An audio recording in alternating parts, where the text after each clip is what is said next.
ini saya akan menjelaskan tentang analisa kekurangan dan replika perubahan website. Dengan saya sendiri, Nindya Sekartaji, dengan NIM 230512140026 dari Next. Pada daftar pembahasan kali ini, saya akan membahas tentang signal atau samsat digital nasional, kemudian gambaran umum dari signal, analisa kekurangan website, pemaparan desain asli dan desain baru, kemudian kesimpulan dan source code. Next. Signal adalah samsat digital nasional, sebuah aplikasi untuk memudahkan masyarakat membayar pajak kendaraan bermotor secara aman dan mudah. Gambaran umum dari Signal sendiri adalah Signal merupakan aplikasi pembayaran pajak yang diluncurkan oleh Korps Lalu Lintas Kepolisian Republik Indonesia.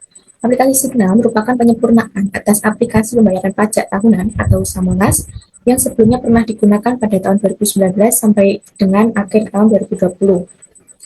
Sebagai aplikasi yang menyempurnakan aplikasi sebelumnya, pada aplikasi Signal terdapat beberapa fitur baru, di antaranya aplikasi Signal memungkinkan pengguna membuat akun yang datanya terintegrasi dengan database kependudukan nasional. Pembuatan akun merupakan unsur yang memenuhi identifikasi pemilik kendaraan bermotor. Kemudian aplikasi Signal memungkinkan pembayaran pajak milik keluarga yang masih terdaftar dan satu kartu keluarga dengan jumlah maksimal kendaraan yang didaftarkan sebanyak 5 unit kendaraan bermotor.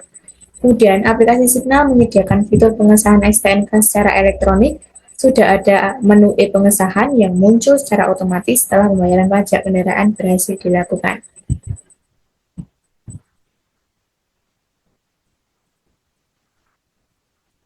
Oke, saya next. Analisa kekurangan dari website Signal sendiri adalah antarmuka pengguna atau user interface yang kurang intuitif, yaitu navigasinya yang masih rumit, dengan beberapa pengguna merasa kesulitan menemukan fitur tertentu karena navigasi yang kurang jelas dan tidak konsisten.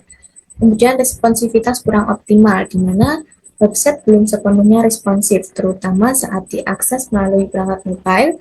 Hal ini menyebabkan tampilan menjadi tidak optimal dan sulit digunakan. Kemudian kekurangan yang kedua adalah fitur yang terbatas, di mana pilihan pembayarannya itu masih terbatas. Pilihan metode pembayaran yang tersedia masih terbatas, sehingga tidak semua pengguna dapat menggunakan dengan mudah saat melakukan pembayaran. Kemudian tidak ada fitur live chat pada kolom kontak kami yang membuat pengguna kesulitan mendapatkan bantuan ketika mengalami masalah. Bila wireframe, mengapa harus dibuat wireframe? Mungkin dapat saya jelaskan dulu. Wireframe adalah tujuan wireframe sendiri adalah meningkatkan efisiensi, di mana prosesnya akan lebih singkat dengan menyederhanakan alur proses. Waktu yang dibutuhkan pengguna untuk menyelesaikan suatu transaksi juga dapat dipersingkat. Kemudian pengurangan kesalahan, di mana desain yang baik dapat meminimalkan kesalahan pengguna dalam mengisi formulir atau memilih opsi. Kemudian menyesuaikan dengan perkembangan teknologi, di mana desain yang responsif akan memastikan website dapat diakses dengan baik di berbagai perangkat, seperti desktop, tablet, dan smartphone.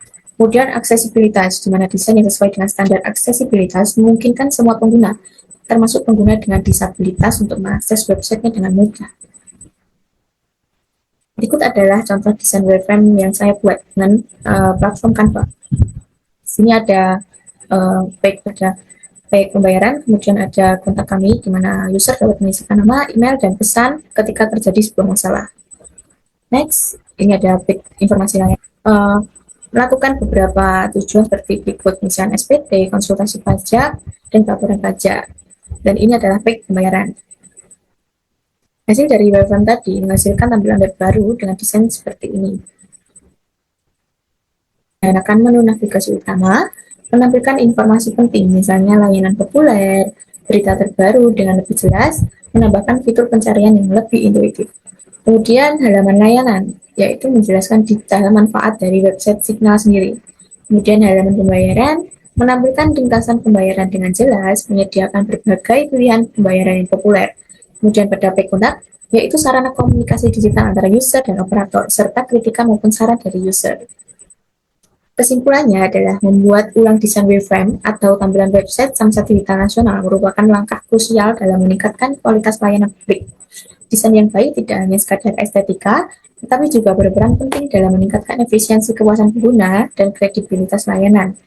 Dengan demikian, redesign website samsat digital nasional bukan hanya sekedar pembaruan tampilan, tetapi juga merupakan investasi jangka panjang untuk meningkatkan kualitas pelayanan publik.